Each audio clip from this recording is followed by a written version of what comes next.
Graphic design කෙනෙක්කෝ video රඩි කෙනෙක් වෙන වාල්ට logo template PNG after template ්‍රී ඩවලෝඩ් කරන පුලන් ඉන්ට්‍රස්ටිම් වෙබ්සයිට්ය ගැන අදහතාව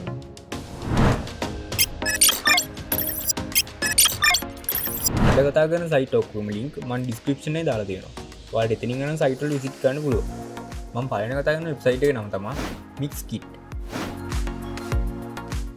මේකින් වාලට සෞන්් ෆෙට් වීඩියෝ ටෙම්පලේට් බැක්ගවන්් මියසික් ්‍රී ඩවල් කරගන්න පුළුව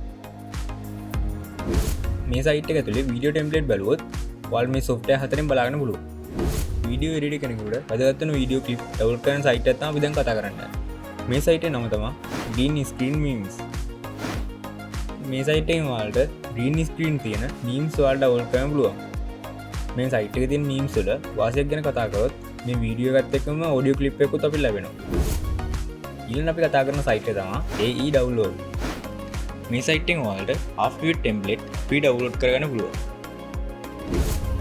ඊලන් අපි කතා කරන්නේ PNG ඩවුලෝඩ් කරන්න හොඳ සයිට් දෙකක් ගැන පළවෙනි සයිට් එක තමා PNG දැන් අපි කතා කරමු දෙවෙනි සයිට් එක ගැන. ඒක තමයි clean png.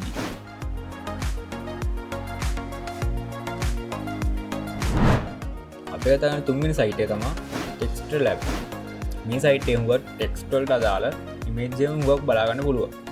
පර්සනල් මම නම් මේක හුඟක් පාවිච්චි කරන්නේ වීඩියෝ එකට thumbnail එකක් හදන්න, poster design කරන්න ආන්ගේ වැඩවලට. හරි අද කතා කරපු සයිට් එක මෙතනින් ඉවර වෙනවා. වීඩියෝ හොඳයි වගේ හිතනවා ලයික් එක දාන්න අමතක කරන්න එපා. මේවා ගලුත් වීඩියෝ එකකින් හම්බ වෙනකම්. ඔයගොල්ලෝ හැමෝටම සුබ දවසක්.